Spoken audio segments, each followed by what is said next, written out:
আসসালামু আলাইকুম গাইস। আশা করি ভালো আছো। আলহামদুলিল্লাহ। তোমাদের দোয়াতে আমি ভালো আছি। তো ফিরে আসলাম টেক রিঅ্যাকশন ভিডিওতে নতুন একটি রিঅ্যাকশন ভিডিও নিয়ে। তো আশা করি ভিডিওটি ভালো লাগবে। আজকের ভিডিওর টাইটেলটি হলো, এইটাই কি ১২,০০০ এর সেরা phone? Nubia B17 design in depth review. Okay, Nubia B17 design. তো সেটা আমরা মানে ইন ডেপথ রিভিউ দেখব। তো ভিডিওটি নিচে অবশ্যই tag two the point time to না পাস ওয়াহিদ ভাইয়ের ভিডিও অবশ্যই। তো ভালো লাগলে অবশ্যই লাইক কমেন্ট শেয়ার, চ্যানেলে নতুন হলে অবশ্যই আমাদের চ্যানেলটিকে must subscribe and get the bell icon. তো চলো আজকে ভিডিওর কার্যক্রম শুরু করি। 1 2 3।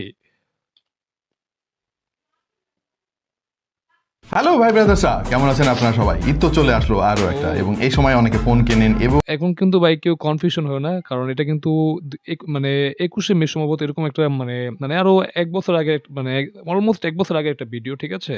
তো তখনকার সময় কি ঈদ ছিল এই আরকি কাছাকাছি। তো কেউ আবার কনফিউজড হয় না, ঠিক আছে? তো চলো ভিডিওটি প্লে করি। ফোনের বাজেট যাদের কম তাদের ভাই টেনশনের শেষ নাই, আমার মতো কোন ফোনটা কিনবো। সো এই যখন ভাবছি তখন কিন্তু দারুণ একটা ফোন আমাদের হাতে চলে এসেছে, Nubia V70 O design.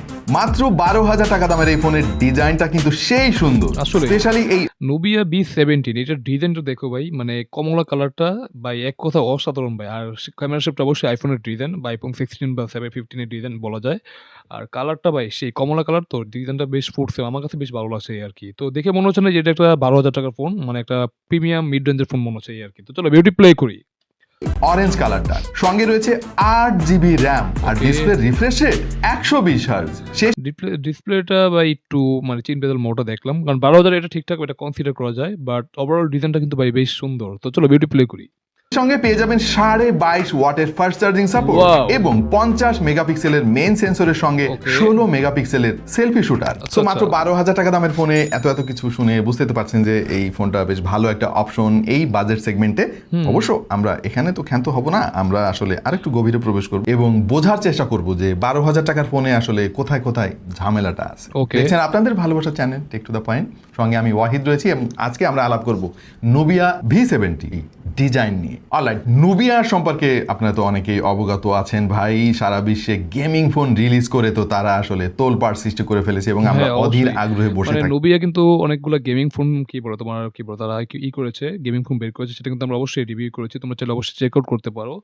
But এটা কিন্তু Nubia র এন্ট্রি লেভেলের ফোন মনে হচ্ছে। বাট এটা কিন্তু যা স্পেক গুলা প্রোভাইড করে সেটা কিন্তু আসলেই ভালো, খারাপ না। তো চলো ভিডিওটি প্লে করি। কখন Nubiaর নতুন গেমিং ফোন বাজারে আসবে। আর Nubia হচ্ছে ZTE এর একটা প্রোডাক্ট লাইন আপ এবং আমাদের দেশে অফিসিয়ালি কিন্তু ZTE কাজ করছে অনেক আগে থেকে। এন্ট্রি লেভেলের ফোনগুলো তাদের কাছ থেকে আমরা বেশি দেখে থাকি, বাট সামনে কিন্তু আমরা হায়ার এন্ডের অনেক প্রোডাক্ট দেখতে চলেছি Nubiaর। ওকে, আমরা একটু দেখা ডিজাইন যাক। নিয়ে আলাপ করতে চাই এই ফোনের। তবে এই ফোনের একটাই সমস্যা বা একটা সুবিধা বলতে পারেন, আর সেটা হচ্ছে ক্যামেরা বামটা দেখতে শুনতে একদম আইফোনের মতো। সেটাই। ক্যামেরা বামটা বাদে অন্যান্য জিনিসের দিকে যদি একটু নজর দিই তাহলে আমি বলবো যে এটা কিন্তু খুবই প্রিমিয়াম ফিল দেবে আপনাকে। মোট 3টা কালারে এই ফোনটা মার্কেটে পাওয়া যাবে। আমাদেরটার নাম হচ্ছে সাইট্রাস অরেঞ্জ, এখানে আমার লেদার ফিনিশ রয়েছে। ও।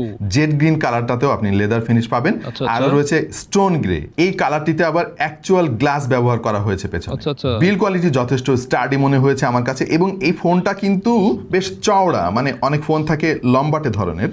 সো একটু বেশি চওড়া হওয়ার কারণে এই ফোনটা কিন্তু এক হাতে আপনি খুব একটা সুবিধা করতে পারবেন না ব্যবহার। মানে চওড়া ফোন যেটা বুঝলাম। মানে তোমাদের যাদের হাত ছোট আছে তারা হয়তো ফোনটা এক হাতে ইউজ করলে কি হাতে হয়তো ব্যথা করবে, তো ২ হাতে ইউজ করতে হবে। আর আমার মতো যাদের হাত বড়, তা আশা করি আই থিংক কোনো সমস্যা হবে না। বাট ফোনটা ভাই এখানে কিন্তু আমরা মানে কমলা কালার যেটা এখানে আমরা পাচ্ছি লেদারের পাচ্ছি, যেটা কিন্তু আসলেই ভালো, খারাপ না।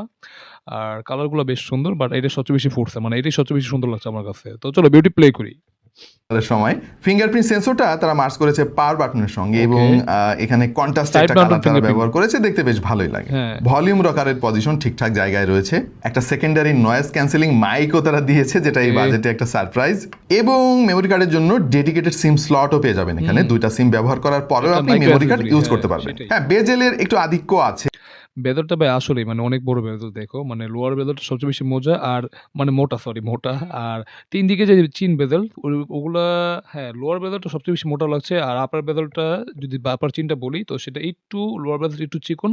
বাট ৩ দিকে কি সিমেট্রিক্যাল রাখার চেষ্টা করছে এই আরকি। বাট বাজেট হিসেবে এটা কনসিডার করা যায়। বাট এই বাজেটে আমরা কি ৫ হোল কাটওয়ার পাচ্ছি, যেটা কিন্তু আসলে একটা গুড সেন্স। দেখতে খুবই সুন্দর লাগছে এই কারণে। তো চলো ভিডিওটি প্লে করি।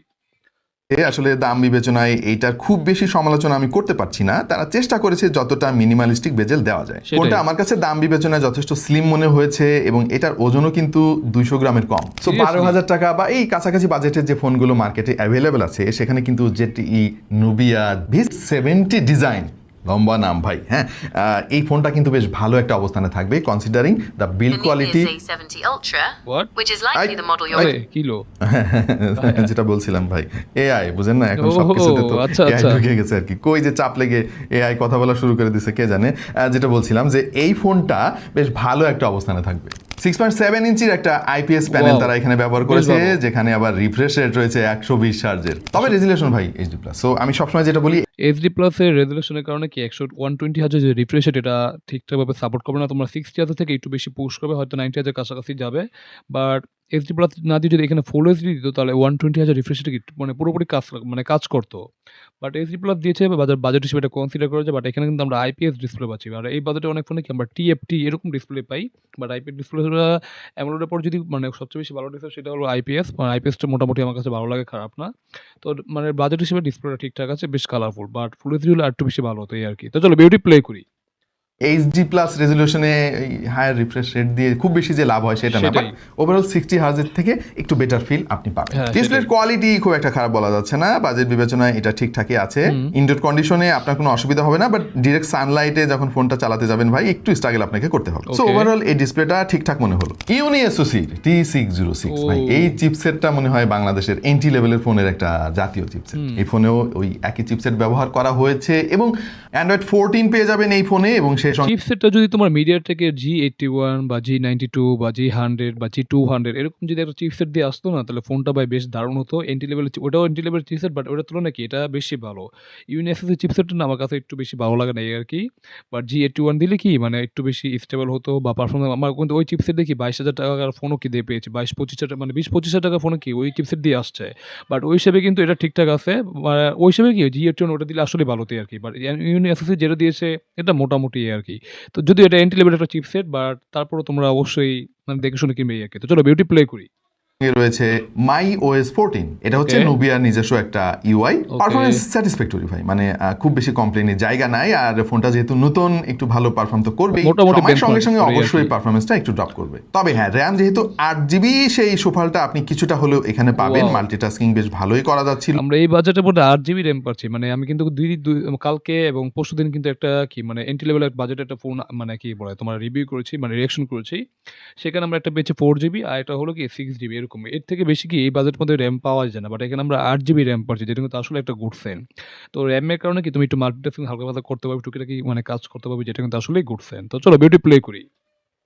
Considering others entry level phones. হ্যাঁ, অ্যাপ ওপেনিং টাইম নিয়ে একটু ইস্যু আছে, মাঝে মাঝে একটু বেশি সময় নেয়, হুইচ ইজ অ্যাকসেপ্টেবল। আর যদি গেমিং এর কথা বলি আমি ভাই, আপনি ফ্রি ফায়ার খেলতে পারবেন, তাও আচ্ছা, আপনাকে একটু তাই? কম্প্রোমাইজ করতে হবে অবশ্যই। ল্যাগ আর হিকাপ পাবেন, বাট খেলতে পারবেন আপনি, এটাই বড় Wow, কথা। wow. বাট এই ফোনটা দিয়ে আমি পাবজি বা কল অফ ডিউটি মানে খেলি না ইচ্ছা করে, কারণ আমি জানি যে চাপটা নিতে পারবে না। হুদাই ভাই কেন কষ্ট দেবে। মানে মোটামুটি যারা তোমরা কি বলে টুডি টাইপের গেম খেলতে চাও, টুডি টাইপের গেমগুলো অনায়াসে খেলতে পারবে, কোনো সমস্যা হবে না আই থিঙ্ক। বাট এখানে যারা পাবজি ফ্রি ফায়ার খেলতে চায় তারা হয়তো খেলতে পারবে, বাট মোবাইলটা অনেক ল্যাগ করবে, হিট জেনারেট করবে, এটাই স্বাভাবিক। বাট ওইভাবে চাপ না দেওয়া মানে চাপ না দেওয়াটাই বেটার। বাট গেমিং করতে চাইলে অবশ্যই টুডি টাইপের গেমগুলো তোমরা খেলতে পারো, আশা করি সমস্যা হবে না। তো চলো বিউটি প্লে করি। বাট আপনি যদি শখের গেমার হয়ে থাকেন, 2D টাইপের গেম খেলেন যেটা মাঝে আমি মাঝে, আগেই বললাম, হ্যাঁ। আপনার জন্য মনে হয় না যে এই ফোনটা কোনো ঝামেলা তৈরি করবে। 50 মেগাপিক্সেলের মেইন সেন্সর এখানে ব্যবহার করা হয়েছে, আরো 2টা সেন্সর আছে ভাই, হুদাই ওগুলো দিয়ে রাখছে ডিজাইনটা আচ্ছা, সুন্দর আচ্ছা। করার জন্য, এটা আপনারা সবাই বুঝতেছেন। হ্যাঁ। আর সামনে রয়েছে 16 মেগাপিক্সেলের একটা Wow. Selfie shooter. Entry level এই বাজেটের মধ্যে কিন্তু আমরা 16 মেগাপিক্সেল সেলফি ক্যামেরা পাই না, 8 মেগাপিক্সেল 5 মেগাপিক্সেল এরকম বর্তমানে দিয়ে আসছে বর্তমান ফোনগুলো। বাট এখানে আমরা 16 মেগাপিক্সেলের ক্যামেরা পাচ্ছি, যেটা আসলে গুড সাইন। আর এটা সম্ভবত মানে 50 মেগাপিক্সেলের সেলফি মানে 50 মেগাপিক্সেলের মেইন সেন্সরের ছবি। বাট যেটা ছবি কোয়ালিটি বাজেট হিসেবে ঠিকঠাক আছে। হ্যাঁ, বেশ কালারফুল, বাট একটু এখানে ডিটেলস শার্পনেস অবশ্যই ঘাটতি আছে অবশ্যই। বাট মোটামুটি কাজ চালানোর মতো এই আর কি। তো চলো বিউটি প্লে করি। ফোন হিসেবে আমি বলবো যে এটা ওকে টাইপের ক্যামেরা, মানে খুব বেশি কিছু আশা করা ভুল হ্যাঁ, হবে, সেটাই। আর একেবারে যে খারাপ সেইটাও না। তবে এর মানে বাজেট হিসেবে তোমার ছবি কোয়ালিটি ঠিকঠাক আছে, সমস্যা হবে না আই থিঙ্ক। বাট মানে অতিরিক্ত যে ভালো হবে সেটা না, অতিরিক্ত খারাপ সেটাও না। মানে মোটামুটি বাজেট হিসেবে ঠিকঠাক কনসিডার করা যায়। বাট অতিরিক্ত আশা করা না করাটাই বেটার। তো এর থেকে ভালো ছবি তারা কি প্রোভাইড করতে পারবে সেটাই স্বাভাবিক। তো চলো বিউটি প্লে করি। যে লেন্সটা এটা ভাই লাইট খেকো একটা লেন্স, মানে প্রচুর লাইট এর লাগবে ছবি তোলার জন্য। সেটাই। লাইট কমে গেলেই দেখবেন যে ছবির অবস্থা খুব একটা সুবিধার হয় না। ডিটেইলের একটু ঘাটতি আছে, সেটা অবশ্যই, হওয়ারই detail-এর তো কথা। ঘাটতি আর আছে। এক্সপোজার কন্ট্রোলে বেশ কিছু গন্ডগোল আছে। ডাইনামিক রেঞ্জ আসলে আমি আর কি বলবো, ডাইনামিক রেঞ্জ অতটা ওরে। সুবিধার না এখানে। পোর্ট্রেট ছবি তুলতে গেলে বেশ ভালোই স্ট্রাগল করে সাবজেক্ট সেপারেট করতে গিয়ে। সেলফি কোয়ালিটি বেশ ভালো, মানে মোটামুটি। রিয়ার ক্যামেরা হ্যাঁ। চাইতে এর সেলফি ক্যামেরার কোয়ালিটি আমার কাছে একটু বেটার মনে হলো। না, যারা সেলফি লাভার আছে ছবির কোয়ালিটি মোটামুটি মানে রিয়ার ক্যামেরা থেকে এটা বেশ ভালো, মানে মোটামুটি কোয়ালিটি বেশ ভালো। হ্যাঁ, যদিও ডিটেল শার্পনেস অবশ্যই ঘাটতি আছে, বা তারপরেও বাজেট হিসেবে ছবির কোয়ালিটি বেশ ভালো, খারাপ না। মানে তুমি অ্যাজ ইউজুয়াল কাজে লাগাতে পারবে, তো যেটা আসলেই ভালো। তো চলো বিউটি প্লে করি।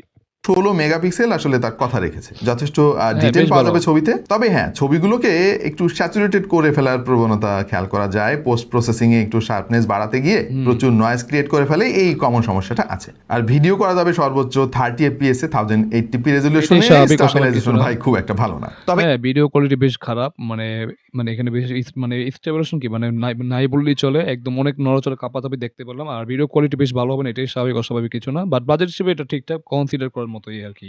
তো চলো বিউটি প্লে করি। এই ফোনটার আরেকটা ভালো ব্যাপার হচ্ছে এর ব্যাটারির চার্জ খুব ভালো থাকে। যদিও ব্যাটারি ক্যাপাসিটি হচ্ছে 5000 mAh, যেটা আসলে Seriously? আমরা আশা করি যে এই টাইপের এন্ট্রি লেভেলের ফোনগুলোতে 6000 দিলে ভালো হয়। ভালো হ্যাঁ, সেটাই। বর্তমান যুগে কিন্তু এখন 6000 mAh এর উপরে ব্যাটারি পাওয়া যায় এই বাজেটের মধ্যে। বাট 6000 দিলেও কি এক্সটেন্ড বা 5500 দিত তাহলে আসলেই ভালো হতো। বাট 5000 যেহেতু দিয়েছে তারপরেও এটা মোটামুটি ঠিক আছে, কারণ যেহেতু চিপসেটটা যেহেতু এন্ট্রি লেভেলে, তো এটা বেশি একটা কি ব্যাটারি কনজিউম করবে না। তো অনেকটা কি তোমাকে ব্যাটারি বাঁচাবে এই আরকি। তো মোটামুটি এই আরকি। তো চলো বিউটি প্লে করি।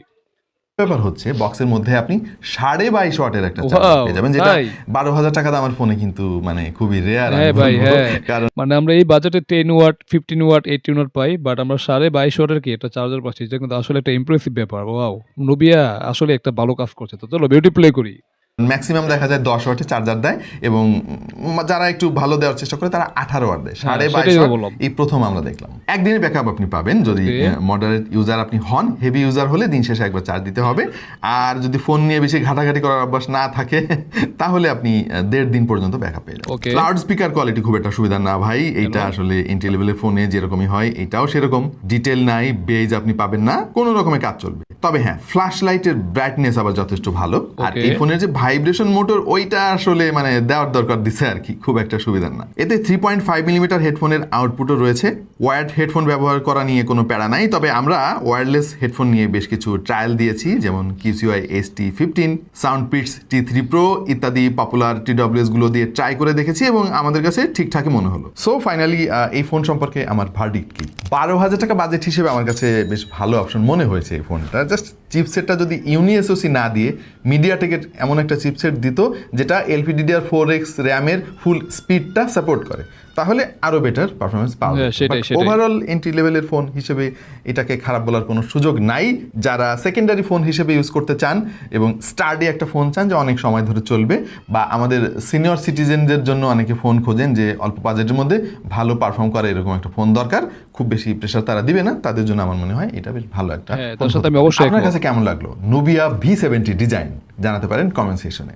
দেখা হয়ে যাবে অন্য কোনো ভিডিওতে ভিন্ন কোনো বিষয় নিয়ে। সেই পর্যন্ত সবাই ভালো থাকুন, সুস্থ থাকুন, আর দেখতে থাকুন take to the point. Okay.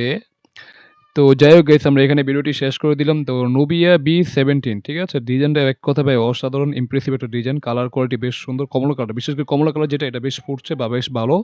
R camera হিসেবে ডিজাইনটা অবশ্যই তোমার আইফোন থেকেই নেওয়া, তো যেটা দেখতে খারাপ লাগছে না, বেশ ভালোই। আর ডিসপ্লেটা IPS ডিসপ্লে পাচ্ছি, বাট HD প্লাস ডিসপ্লে, যেটা একটু সমস্যা। বাট হায়ার মানে HD প্লাস ডিসপ্লে কারণে কি আমরা হায়ার রিফ্রেশের যেটা ওটা ঠিকঠাকভাবে কাজ করবে না, সেটাই স্বাভাবিক। মানে 60 থেকে কি একটু বেশি পুশ করবে এই আর কি, তো বেশি একটা পুশ করবে নেই। আর এখানে আইপি রেটিং নিয়ে কোনো তথ্য পেলাম না, সম্ভবত আইপি রেটিং দেওয়া নেই, যেটা একটা ব্যাকডেটেড বলা যেতেই পারে। বাট ডিসপ্লেটা বেশ কালারফুল, খারাপ না। আর 5 হোল কাট আউট পাচ্ছি, যেটা আসলে করছেন। আর এই ফোনটা চিপসেট আছে UniSoC T70 এরকম সামথিং কিছু একটা, হয়তো ভুলে গেছি। বাট এর যেটা একটা এন্ট্রি লেভেলের চিপসেট, যেটা দিয়ে কি তুমি রেগুলার কাজ বাস টুকিটাকি কি ওই যে সোশ্যাল মিডিয়া ব্রাউজিং এগুলো করতে পারবে। বাট মানে মাল্টিটাস্কিং করতে চাও করতে পারবে, যেহেতু 8GB র্যাম আছে, যেটা একটা প্লাস পয়েন্ট। বাট বেশি এটা কি চাপ দিলে সমস্যা, মানে ফোনটা বেশ হেড জেনারেট করবে, সেটাই স্বাভাবিক। হ্যাঁ, তো যেটা একটা মোটামুটি এন্ট্রি লেভেলের চিপসেট দিয়ে ফোনটা এসেছে, তো যেটা মোটামুটি আর কি।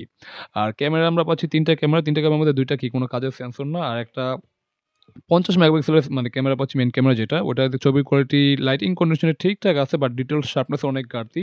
মানে হালকা পাতলা কাজ চালাতে পারবে এই আরকি। আর সেলফি ক্যামেরা পাচ্ছি আমার 16 মেগাপিক্সেল, যেটার কোয়ালিটি রিয়ার ক্যামেরা থেকে কি তুলনামূলক অনেক বেটার। মানে কোয়ালিটিটা বেশ ভালো মনে হচ্ছে, মানে বেশ ভালো, আসলেই ভালো, খারাপ না। তো মোটামুটি তুমি কাজে লাগাতে পারবে এই আরকি।